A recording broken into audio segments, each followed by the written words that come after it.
Give it to me straight, Doc. Why isn't this episode a direct follow-up to the last episode in this series? Well, you made a joke about cloning yourself 2 more times for Pikmin 3, and sadly, our budget just can't accommodate for 3 Snoozies, even if it would be funny. Which it would be. Well, you're me. Why can the budget accommodate for the 2 of us? Well, that's because it would be easier for editors to put this all together. It's not exactly easy to put all of us in the same room. Wait, dude, there's 3 of us now. Yeah, but we're separated to make the job easier. Whoa, I... Just like Pikmin 3! Yep, there's 3 of these freaks now. One more and I get a free coupon. Pikmin 3 opens up with the failures of space capitalism, I think. I'm not too sure. Maybe they just can't figure out how to make contraception. So since these people can figure out space travel but not agriculture, one of the most basic premises of early civilization, we can just assume that all 3 of our main protagonists have room temperature IQ regardless of their prestigious jobs. If you're an American, I request that you convert room temperature to Celsius like the rest of us so that this joke can be funnier. So obviously Pikmin 3's opening ends with them crash landing. Wouldn't be a Pikmin game without airbags. Alright, let's get right into it. Pikmin 3 gives us control of Charlie, then throws us into a tutorial. This game's first tutorial is a bit restrictive in comparison to the other games. That has its positives and its negatives. I think it's a bit much, but whatever, we move. Yeah, whatever. So Charlie gets jumped in a dark alleyway, we meet Alf, and he gets on a ship and we dip. That's the tutorial. Yes, there's other things going on, and I don't need to retread ground. It's Pikmin, we're meeting Pikmin, get off my ass. But the tutorial obviously isn't finished yet because, oh my god, this game will constantly throw text dump tutorials at you until you finish this game. It's unbearable. Every little thing needs to be explained to the player. Now, to be fair, most of these are introduced through these log files that you pick up, so you can just avoid them, yeah? Well, usually, but sometimes you can just accidentally walk up to them and then they have to close the log file after waiting a little bit. They're pretty annoying. If this was useful information that I wouldn't have figured out on my own playing the game, I'd understand it, but most of the time it's stupid shit like this.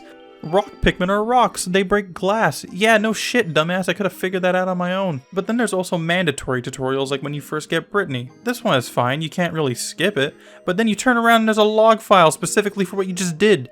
Now, obviously, I could have just picked that up before I got Brittany, but then I ask, why then force the player to get the lemon in an unskippable tutorial if the log with all the useful information is right there where we could have just figured this out for ourselves? We simply could have just saw the lemon and went to get it ourselves.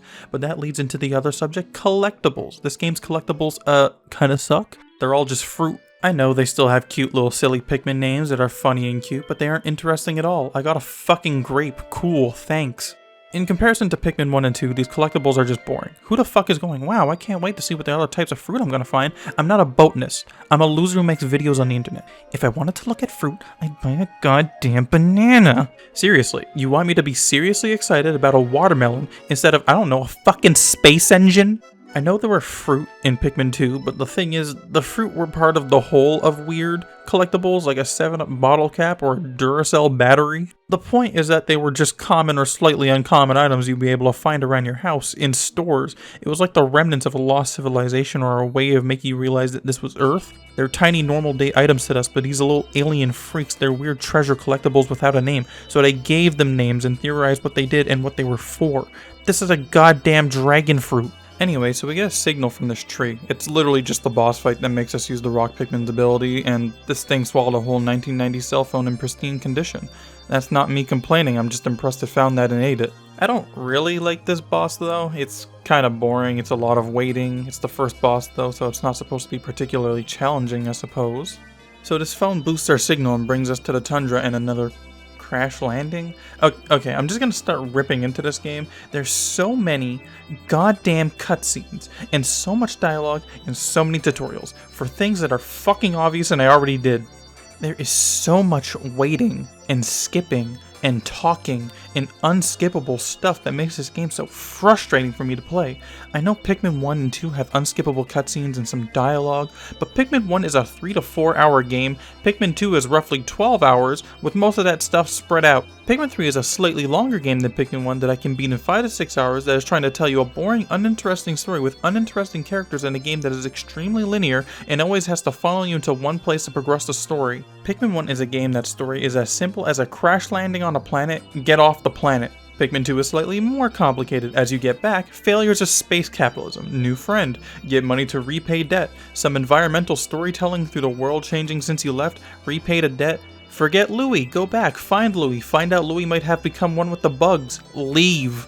Pikmin 3 is now, planet is suffering a food shortage, find another planet with food, crash land on planet with food, collect food, find and save your other crewmates, apparently some dude named Olimar is here, find one, crash again, and be separated and find a way to get back together, go back to searching for the third member, find a third member and save him, find out more about Olimar, find the next box, kill it, get another cell phone, go to the next area, find the boss, kill it, Louis is in it, take Louis, you think Louis is Olimar, Louis escapes and steals your juice and you have to find Louis. Louis is in another boss, you get him back, you finally find Olimar, and when you get him, you beat the game. And between every single one of these story beats, there's a lot of talking, and a lot of logs, and a lot of tutorials, and a lot of cutscenes. I really do not like this game's story, and I definitely don't like how on rails it is.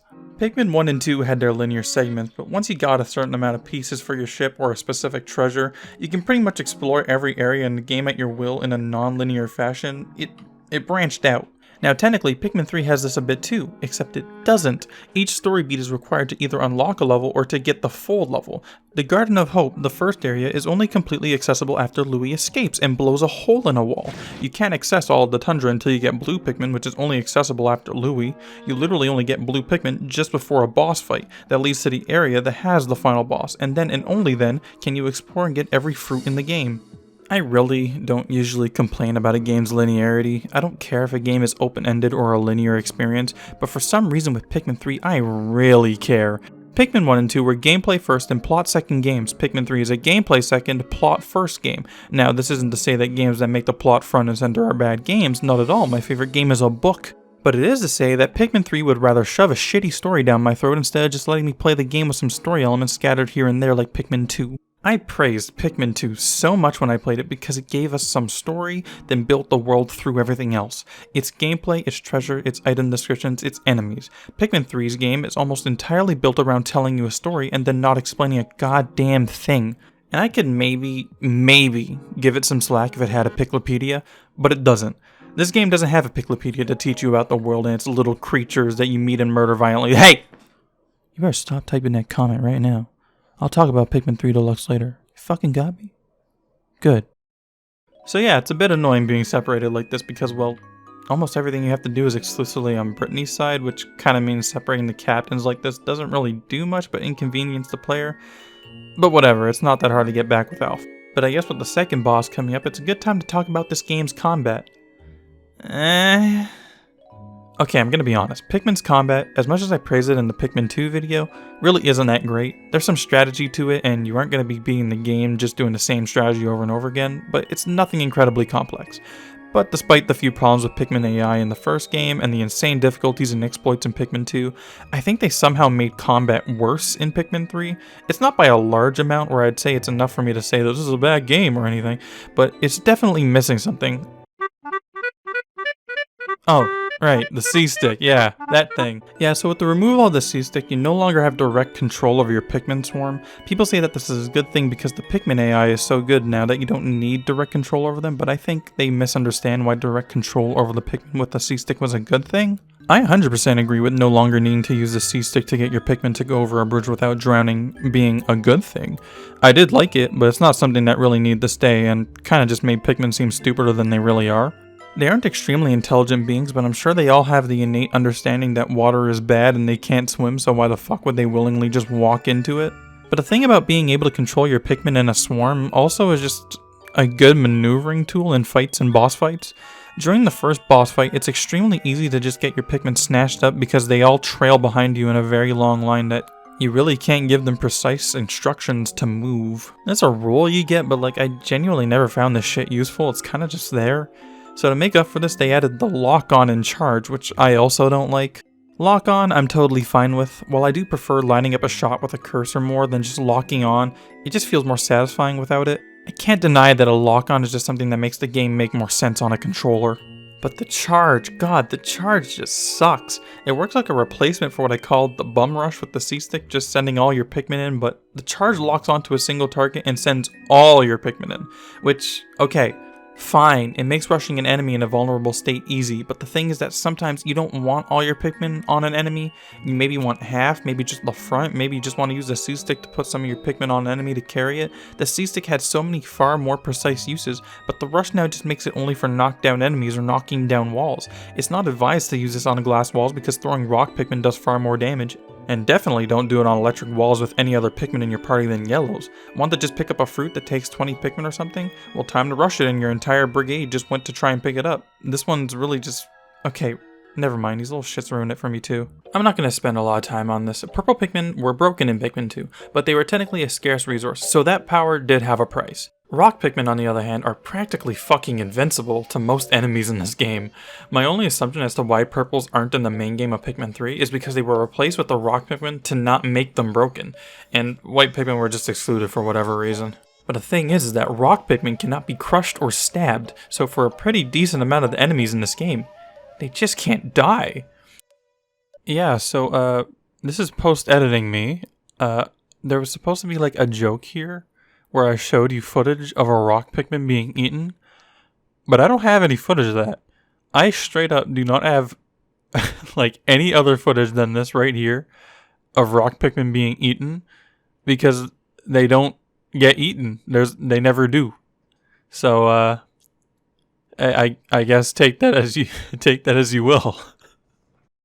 Yeah, that's why I don't like rock Pikmin. They trivialize this game not in a way that makes enemies pushovers, but because they literally invalidate most enemy attacks. Stabbing and crushing are almost certainly instant deaths for all other Pikmin, but fire, water, and electricity are not. You just whistle them out and they're good as new. Also, oh my god, thank the designer who made electricity not an instant kill anymore. That shit was relentless in Pikmin 2. One wrong move from an electric enemy or a gate and watch that fucker find out what it feels like to get atomized. What was this leading to again? Alright, the second boss. Yeah, this guy sucks. Just turn on the lights and it becomes tangible and dies. After this guy though, I think this is probably the best part of the game overall. It's the part of the game with the least interruptions from tutorials, cutscenes, and all that, and it's the most open the game will be until a bit later. You can go around and explore and find a bunch of the fruit, fight mini-bosses, among other things. I really enjoy this part of the game. Tropical Wilds is a very nice area with the least amount of plot next to Twilight River, which is next. It's not my favorite area, but it's just fun to not have the game stop me every 3 seconds to explain something to me that I already know or get redundant plot points. And it makes me really realize that I do like this game, and it's a well-made RTS with good strategy and fun systems. But then you get to the boss and it fucking stinks again! This boss is just once again just a bunch of waiting around. That's what every boss in this game makes you do, and it's not fun. Maybe I'm just an impatient bastard who can't wait a whole minute between each time this dude exposes his weak point 6 times and doesn't find this fun, or maybe this boss fight is just fucking boring. I couldn't tell you. But I can tell you that I don't like it. On to the next area. So Twilight River is my favorite area in the game. I think it has the best music in the game, as well as just also being the most to-the-point area in the game. It's kind of short in comparison to the other areas, only being as long as it is because of the slow-moving lily pads that act as a travel between areas. Usually something like this would get annoying to me, but with the 3 captains and the go... Oh wait, I haven't talked about the go here system. So yeah, in Pikmin 3 with the map on the Wii U gamepad, you can actually send a captain to move to another place on the map on their own, while you control another captain. You can do this with the 3 captains, and honestly, it's really cool. It expands upon 2's double captain system in a great way. Instead of just making the other captain stand around while you do things with the other captain, you can make every captain useful all the time if you keep on them. I think this is a great system that really adds a lot to the game, and it helps with micromanaging your time as well as just your Pikmin and how much you can get done in a day. But these lily pads do take a while, so sometimes even without the go here system, they are a bit slow and boring. But it's not too bad. If I'm going to complain though, it's definitely going to be on these loading zones. I don't like these at all. It's such a small thing that really annoys me in this game. It feels like they came up with a great big map and then accidentally went too big and had to scale it down so it can run on the Wii U. It also kind of just takes me out of it. In the first 2 games when you land in the area, the whole area is accessible to you all the time. No loading screen or transition screens required. But now they have these weird little zones completely separated from the rest of the area, and I don't like it.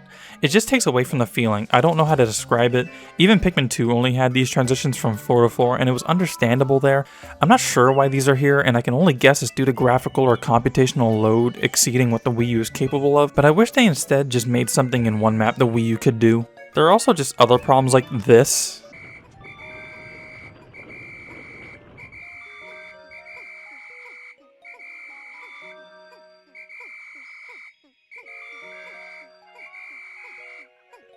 On my first playthrough, a watermelon piece was stuck between the loading zones and I couldn't get it back until the next day. It even fell through the ground. I don't have footage for it. So these loading zones don't only just have a minor problem to me, they have real tangible bugs related to them that ruin a moment of gameplay. I also just think it would be more enjoyable to see the entire area we ride on these lilies, or walk to a tree and see the camera pan up instead of just this fade to black and showing me. This is just a nitpick and a me thing, but I felt it was worth bringing up. After thoroughly exploring this area though, we go up to this big tree and okay, this boss sucks too, what the fuck?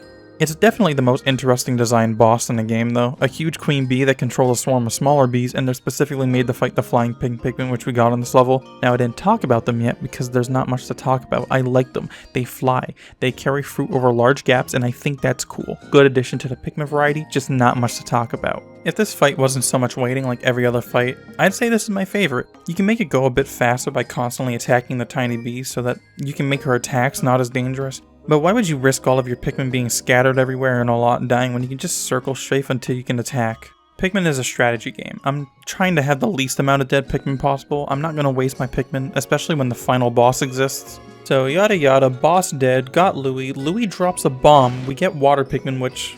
Wow, okay, so the water is actually super deep in this game, meaning the Pikmin actually swim around like fish. That's so cool, I like this a lot, but also they got rid of the lifeguard mechanic. In the first two games, if a blue Pikmin is left in water and another non-blue Pikmin is drowning, they will actually go and pick them up and throw them to safety.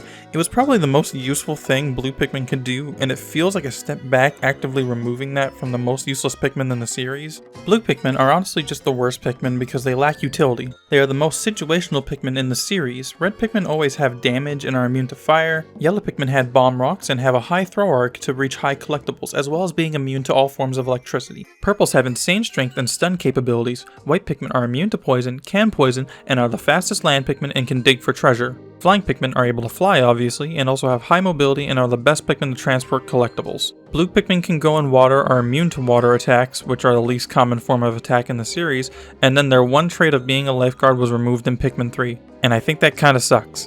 Technically, you can beat Pikmin 3 without ever rescuing a blue onion with sequence breaking, meaning they are technically completely useless.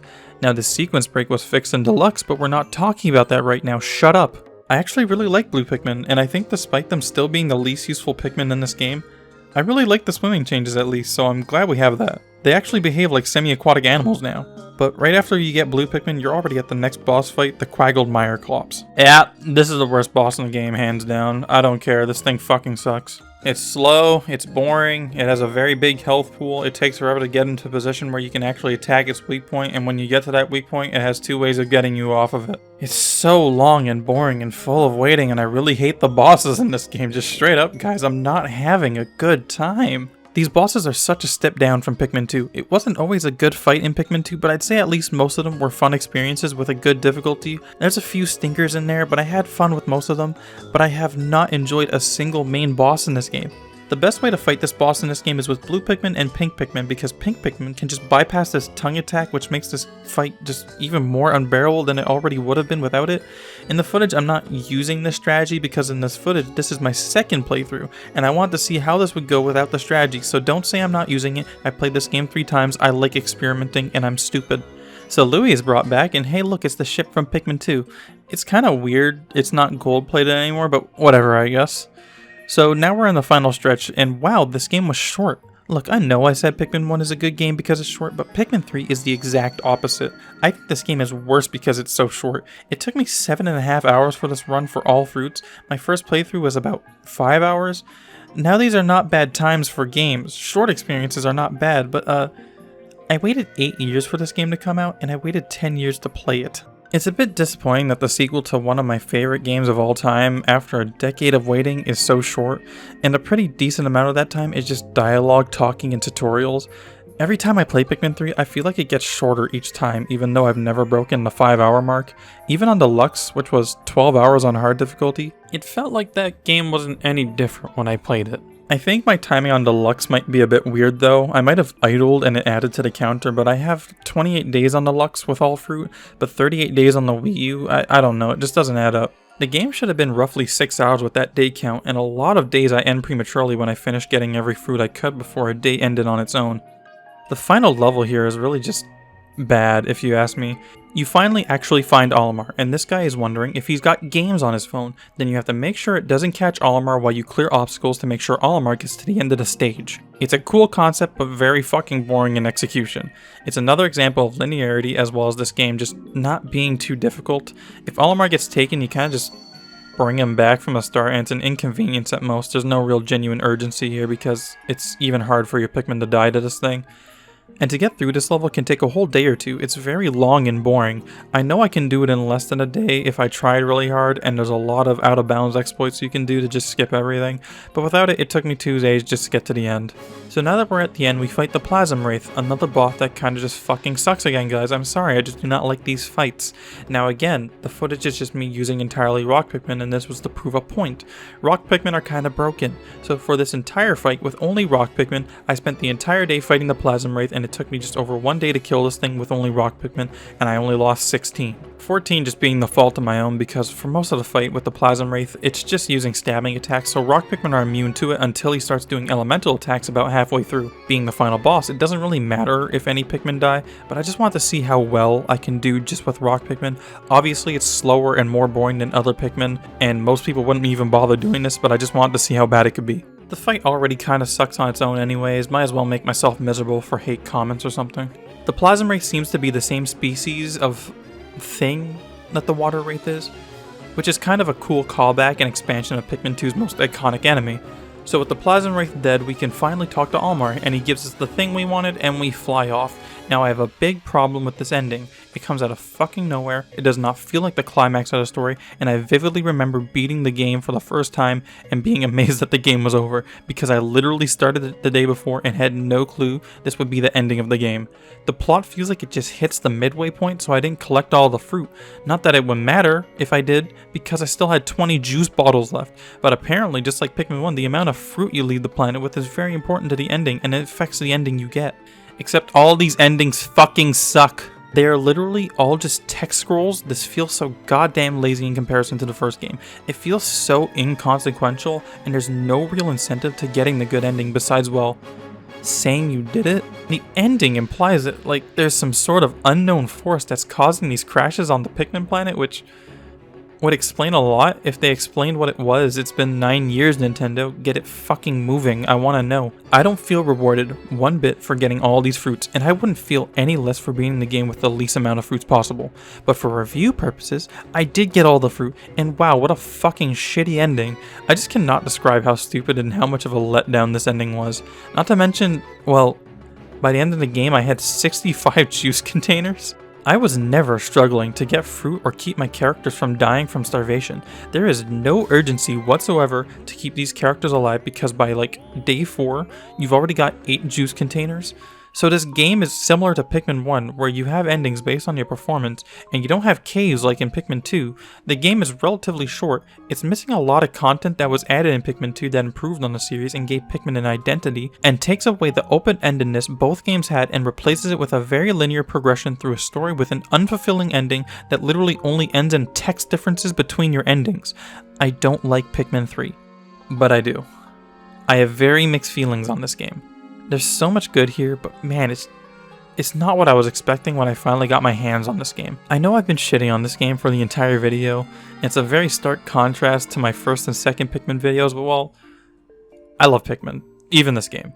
It's not like there's no fun to be had with this game whatsoever, or that's entirely lacking charm, like the onion changes. I really don't like the new design for this thing. I think it's ugly, but functionally, this is great. All the Pikmin are in one onion, no need to go to specific onion to get a specific type. But I think we lose a bit of identity when we do that too. I love seeing all the onions following the spaceship into space and then coming back down at daytime with you and seeing all the colors separated, like putting colored pencils in their place. And at night, watching all the Pikmin go back to their respective onions was like, you know, I like watching it. The little guys are going home and I liked it. Call me nitpicky, because on God I am, but I'm just weird like that. And obviously there's no caves and that kind of sucks. In my opinion, because I feel like even though there was problems with it, they could have just simply fixed the problems people had with it. Then there's the removal of purple and white Pikmin and just replacing them with doppelgangers who share some of the same abilities, but not quite. I think rock Pikmin don't really justify their existence here from a design point because they function almost identically to purples. They're like a Smash clone of purples. Flying Pikmin are far more justifiable and feel more unique because while they are both smaller than the rest and those weird eyes and move quickly, the ability to fly on its own and them being on average much weaker and being able to be ensnared in a web makes them stand out much more as their own type. But it's also weird because purple and white Pikmin are available in Bingo Battle for some reason, so why not the main game? I don't know, fuck it I guess. I think the best thing this game has going for it is that I genuinely cannot find fault in the art style. Just wow. It is beautiful. The fact that this is running on hardware that, from what I can tell, is worse than a PS3 and Xbox 360 is amazing. The water looks so good, the fruit looks almost photorealistic, the lighting is so pretty, and oh my god, this game is just beautiful. I really hope that they keep this level of quality for Pikmin going forward if they ever do Pikmin 4. The only thing I'd change is to maybe make these games look like the clay models that the promotional art for Pikmin 2 did, because I think they could pull that off with modern technology, but I really mean it when I say Pikmin 3 is probably the prettiest Nintendo game developed, even nearly 10 years later. They really outdid themselves with this one, and it's proof that an art style is far better than just going for the most realistic graphics all the time. And the music is always fantastic. I don't think it's the best in the series, but I definitely do love Twilight River and Tropical Wilds. Those songs are great. There's also mini bosses in this game that, if I'm being honest, are just not that important, and there are only like 4. 2 of them being Longlegs, 1 being the Burrowing Snagger, and 1 being the Bug-Eyed Crawmad, all pretty much just Pikmin 1 and 2 boss enemies brought back into this game. I like them, there's just not much to say about them. They're here. Now it's time to really talk about Deluxe. I don't feel like recording footage for Deluxe, and I won't be listing out all the changes because most of them are gameplay, but I will be listing the changes that I think are the most important. I'd say all the changes in Pikmin 3 Deluxe are for the better. The lock-on rush has been improved to only sending out the selected Pikmin type, which is great. Lock-on itself has also been improved. They've added difficulties to this game. Now I don't think Pikmin 3 was a hard game, and normal difficulty is either than the Wii U's difficulty, with Deluxe Hard being the Wii U's normal for the most part. They added difficulties to this game. Now I don't think Pikmin 3 was a hard game, and normal difficulty is easier than the Wii U's difficulty, with Deluxe's hard being the Wii U's normal. For the most part, some enemies have more health it seems, but they did add Ultra Spicy difficulty, which is actually a huge change for Pikmin by lowering the length of the day and only letting you bring 60 Pikmin onto the field, and it also raises enemy health by a lot and reduces the amount of juice you get from fruit. I really like this change, but sadly you can only access Ultra Spicy after beating the game, and I haven't played this mode yet, but I will one day and I'm glad it's here. And the other big addition is after beating the game, you get a small prequel story for what Olimar was doing on the planet before the main crew got here. This really makes Pikmin 3 feel like a more finished game and is a good addition. It feels like this addition isn't the best content in the game, but it's still fun content that I'm glad was added as short as it is. You can now play single player and co-op with a friend, which I think is super cool. I didn't get to do this, but I hope to one day because this is exactly what I always wanted to do with Pikmin 2 growing up. They added the Piclopedia, let's fucking go! Wait, this kind of sucks in comparison to Pikmin 2. But it's here, and that's what matters. Now you can learn about these creatures from every captain, and while it just plays a small little video and repeat instead of letting you throw Pikmin carrots at it, which is why it sucks in comparison, it's a great addition that should have been in the game in the first place. And that's Pikmin 3, and I reviewed every Pikmin. Okay, look, I haven't played Hey Pikmin, and I do have plans to play it one day, but it's not going to be part of the series. I don't have any dislike for Hey Pikmin either. I'm okay with this game existing, it's just not too interesting for me. Maybe one day I'll review it, but it's not going to be anytime soon. Now I know I haven't touched upon the challenge mode in Pikmin 1, 2, and 3, or multiplayer in 2 and 3, but I feel like those are just additions. I never got to play Pikmin 3's multiplayer, and I like Pikmin 2's challenge mode, but these are just additions to what I actually play Pikmin 4. They're all good fun, and I have nothing really insightful to add to them, as most of my focus is on the main game, and I beat Pikmin 2's challenge mode a couple times when I was bored. Okay, cool, right? So I rate Pikmin 2 as the best Pikmin game. With all its flaws, I think it does something no other game has done to this day, and I think it deserves more credit from outside the Pikmin community. Pikmin 1 is my second favorite. It's short and sweet and to the point. I still love replaying it whenever I feel like it. It has the least amount of problems out of all the Pikmin games, but it definitely shows its age with the Pikmin AI being a bit quirky at times. And at last, I put Pikmin 3. There's a lot of potential here, and a lot of stuff I really love, but man, is this the game I have the hardest time justifying a replay for. Pikmin 3 is going to be 10 years old next year, and I filmed this footage back in 2019. I've played this game a total of 3 times, whereas the other Pikmin games I've played way more often and frequently than I have this game. If I had to give Pikmin 3 a rating, it'd be like a 6 out of 10. It's good. You may think 6 out of 10 is a bad rating, but I really don't see it that way. A 5 out of 10 is a mediocre game. It's literally middle of the road, but 6 is better than that. It's a good game. Hell, I'd give Deluxe a 7 out of 10, but as a Pikmin sequel, it's disappointing. It is really rough at times, it has really bad boss fights, and it's extremely tedious to get through with the plot and honestly really shitty endings. With Pikmin 3's honestly constant unskippable juice cutscenes and invasive just everything involving its story, it's hard for me to say it's my favorite. Pikmin was always its best when it told you the story through environmental storytelling, and I know Pikmin 2 had the ship dialogue that may have annoyed some people when you didn't want it to come up, but the ship isn't most of the game. As much as I like the levels, they don't have anything interesting really going on, and it's partially why I didn't really talk about them in this review. It's like they stepped back from even what the first game did just to make extremely pretty areas. Do I still recommend Pikmin 3? Of course I do. Just because I have personal gripes with a game doesn't mean it's a bad game. I'm not the be-all and end-all of video game opinions. I mean, look at me. I bought over 30 copies of the Great Ace Attorney Chronicles as a joke. Do I look like someone you should take advice from?